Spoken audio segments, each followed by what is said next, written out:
धनुर्धर अर्जुन भगवान को पचारिले, हे केशव, ए गर्भ गीता पाठ करने द्वारा माता आ संतान उपरे कि प्रभाव पकाई थाए ना। जो माता गर्भावस्था गर्भगीता पाठ करे से मातार संतानर मु सबकिछि दायित्व बहन करे।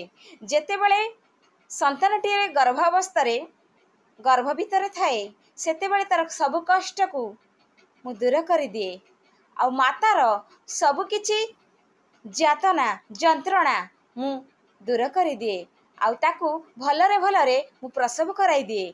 आउ तार सबकिछि दायित्व जीवनर आरंभटू शेष पर्यंत मते बहन करने को पड़ी थाए।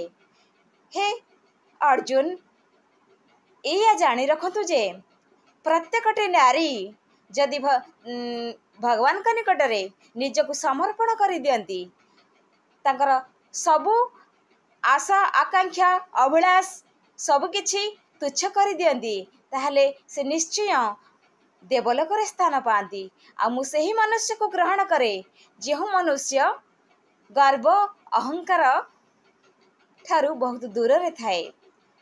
से संतान को मु मो चरण रे स्थान दे थाए। आ से संतानर प्रथम निश्वास को मु ग्रहण करि थाए जो माता गर्भगीता पाठ करि थाए गर्भ समय रे।